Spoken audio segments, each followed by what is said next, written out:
Hello बच्चों, मैं जितेंद्र कुमार शर्मा स्वागत करता हूं आपका आज की कक्षा में हम पढ़ने वाले हैं कक्षा 2 की हमारी गणित की पाठ्यपुस्तक आओ गणित सीखे का 16वां अध्याय, जिसका नाम है आओ सजाएं। प्यारे बच्चों, हमने पार्ट 1 में हमारा जो पार्ट 1 था उसमें ये समझ लिया था कि पैटर्न होता क्या है। हमने देखा था ना इतने सारे पैटर्न्स को, जहां हमने कलर भरे थे और जो पैटर्न में रखे गए जो आकृतियां थी उनका संबंध पता किया और पैटर्न को पूरा किया था। आज की क्लास में हम मिलने वाले हैं रेखा और जमुना से और देखते हैं ये दोनों प्यारी बच्चियां क्या एक्टिविटी कर रही हैं। तो चलो मिलते हैं।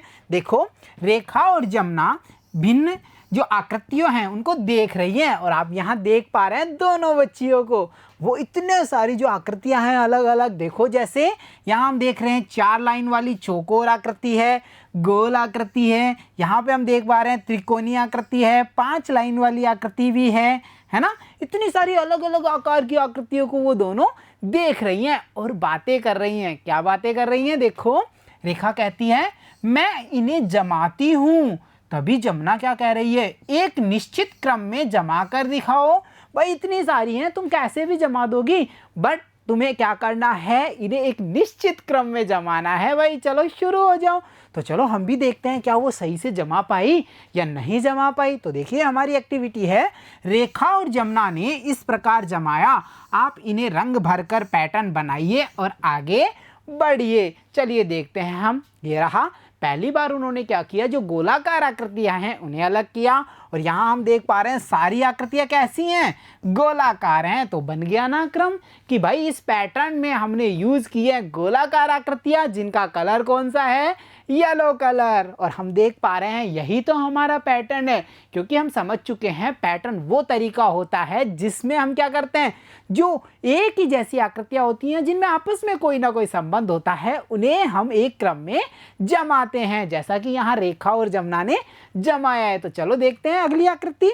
यहाँ पे उन्होंने उपयोग में ली है एक बॉक्स वाली आकृति, जिसमें कितनी लाइंस हैं, 4 लाइंस, यानी ये चौकोर है। और इस आकृति को उन्होंने इस वाले पैटर्न में यूज किया है और इसमें भी उन्होंने कौन सा कलर यूज किया है, वो है हमारा येलो कलर। देखो, चौकोर चौकोर चौकोर चौकोर चौकोर चौकोर, सारी आकृति एक जैसी है, तो बन गया ना पैटर्न।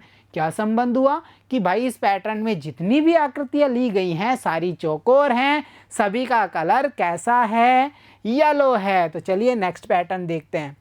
ये लो, ये तीसरा पैटर्न, और यहाँ पे उन्होंने अब की बार जो त्रिकोणीय आकृति है जिसमें कितने कोण, 3 कोण, कितनी लाइंस, 3 लाइंस। क्या खुली आकृति होती है? नहीं, ये एक बंद आकृति होती है, इसके अंदर हम घुस ही नहीं सकते। क्यों? क्योंकि ये जिस बिंदु से स्टार्ट होती है, शुरू होती है, उसी बिंदु पे जाके खत्म हो जाती है। तो ये हुई एक बंद आकृति और ये है एक त्रिकोणीय आकृति। इस पैटर्न में हमने यूज किया है यही त्रिकोणीय आकृति, जिसमें हमने कौन सा कलर यूज किया है, येलो कलर। तो हमारा पैटर्न क्या कह रहा है कि भाई मैं हूं त्रिकोणीय आकृति वाला पैटर्न, जिसमें कि येलो कलर्स का यूज किया गया है। तो चलिए देखते हैं अगला पैटर्न। और ये रहा अगला पैटर्न। अब की बार बच्चियों ने क्या किया कि कुछ नया करते हैं, हम हर बार एक ही जैसी आकृतियां ले रहे हैं, अब हम अलग अलग आकृतियों से पैटर्न बनाएंगे। तो देखिए यहाँ पे चौकोर चौकोर, फिर राउंड वाली यानी गोल वाली आकृति, फिर से चौकोर चौकोर और राउंड वाली, फिर चौकोर चौकोर राउंड वाली। तो ये अलग ही तरह का पैटर्न है, जिसमें चौकोर फिर राउंड आकृति ली, चौकोर चौकोर राउंड, चौकोर चौकोर राउंड। तो इस प्रकार से बनाया गया है ये पैटर्न। तो आ रहा है ना समझ में? पैटर्न में हम एक जैसी आकृतियां भी ले सकते हैं, एक जैसे नंबर्स भी ले सकते हैं, अलग अलग नंबर्स भी ले सकते हैं, अलग अलग आकृतियां भी ले सकते हैं, परंतु उनमें कोई ना कोई संबंध होना चाहिए। जैसा हम यहाँ देख रहे हैं कि इन तीनों में ही क्या संबंध है कि भाई ये तीनों बार बार आएंगी, ये देखो सेम ही आ रही है ना तीनों, तो ये वाला संबंध है इन आकृतियों में। ऐसे ही अगर हम कोई पैटर्न बना रहे हैं तो वहां पर आकृतियों में आपस में कोई ना कोई संबंध होना चाहिए। चलो नेक्स्ट आकृति देखते हैं। यहाँ पे अब की बार उन्होंने एक आकृति ली है, पर उसकी जो पोजीशन है वो चेंज कर दी। कैसे? देखो, इसका मुंह किस तरफ है भाई, नीचे की तरफ, इसका मुंह ऊपर की ओर, नीचे की ओर, फिर से ऊपर, फिर से नीचे। यानी हम कह सकते हैं आकृति एक है, परंतु इसकी हर बार जो पोजीशन है, इसकी स्थिति है, वो क्या कर दी गई है, बदल दी गई है। तो यहाँ पे संबंध क्या है, एक ही आकृति है 5 लाइन वाली, जिसको हर बार अपोजिट साइड में दिखाया गया है। एक बार उसका मुंह ऊपर की ओर, एक बार उसका मुंह नीचे की ओर है। और कलर कौन सा यूज किया गया है, वो है हमारा येलो कलर। तो देखो डियर स्टूडेंट्स, हमने रेखा और जमुना की जो इतनी सारी आकृतियां उन्होंने अरेंज की, जमाया, उनसे पैटर्न को समझा। हम ये समझ पाए कि पैटर्न वस्तुओं की समान रूपता पर, यानी एक जैसी वस्तुएं हैं तो पैटर्न बनाया जा सकता है। अलग अलग वस्तुएं हैं परंतु उनमें कोई संबंध होना चाहिए, पैटर्न बनाया जा सकता है। एक ही वस्तु की अलग अलग स्थितियों को लेकर भी हम पैटर्न बना सकते हैं। तो चलिए देखते हैं आगे बच्चियां क्या कर रही हैं। आगे बच्चियों ने फिर से एक और पैटर्न बना दिया, और ये पैटर्न है चौकोर, राउंड, त्रिभुज, यानी तिकोना, चौकोर और त्रिभुज। हमने राउंड ले लिया अब की बार। फिर इनका क्रम क्या है, पहले चौकोर आएगा, फिर राउंड आएगा, फिर तिकोना आएगा। चौकोर, राउंड, तिकोना। अरे वाह, तो इसी क्रम में इन्होंने इसे जमाया और एक नया ही पैटर्न बना दिया। तो हमने पैटर्न पे डिस्कस कर लिया। तो चलो अब बच्चियां हमारे लिए क्या लेके आ रही हैं भाई।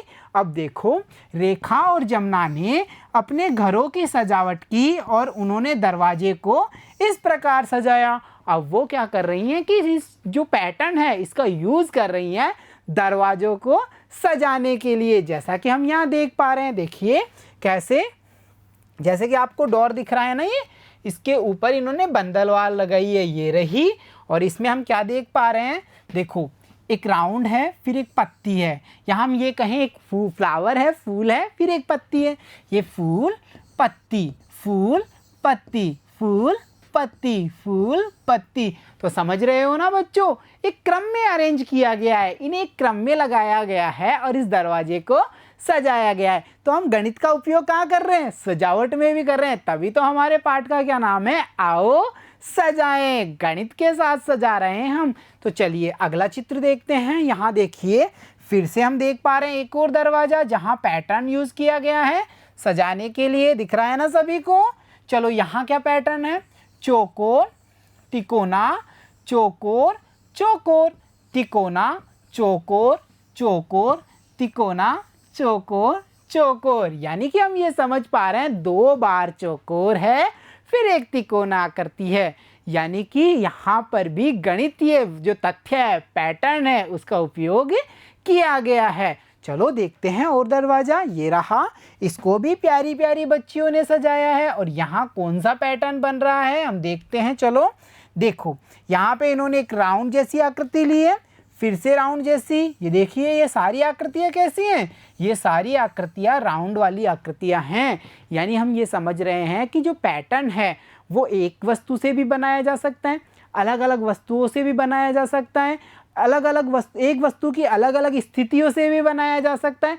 कई तरीके से हम पैटर्न बना सकते हैं, परंतु हमें यह ध्यान रखना होगा कि जो हम पैटर्न बना रहे हैं उसमें जो चीज़ हम यूज़ कर रहे हैं, चाहे वो हमारे नंबर्स हों, चाहे हमारी जो आकृतियाँ हों, उनमें आपस में कोई ना कोई संबंध होना चाहिए। तभी वो कहलाएगा कि हमने बनाया क्या है, एक पैटर्न। देखो सोचो क्या होता, यहाँ राउंड लगाया, फिर तिकोना, फिर राउंड राउंड राउंड, तिकोना, फिर तिकोना तिकोना तिकोना राउंड। ये कोई पैटर्न थोड़ी हुआ, इसमें कोई क्रमबद्धता नहीं है, कोई आपस में संबंध नहीं है। यानी कि पैटर्न वो प्रक्रिया होती है जिसमें जो यूज़ किया गया डेटाज है, जो यूज़ किए गए नंबर हैं, जो आकृतियाँ हैं, उनमें आपस में कोई ना कोई संबंध जरूर होता है। तो प्यारे बच्चों, आज की कक्षा में हमने अच्छे से समझ लिया है चित्रात्मक पैटर्न को। क्या पैटर्न चित्रात्मक ही होता है? नहीं, नंबर्स का पैटर्न भी होता है, जिसकी चर्चा हम हमारी अगली कक्षा में करेंगे। तो प्यारे बच्चों, जुड़े रहिए, देखते रहिए और सीखते रहिए। आज की कक्षा में इतना ही, मिलता हूँ आपसे अगली कक्षा में। तब तक के लिए धन्यवाद बच्चों।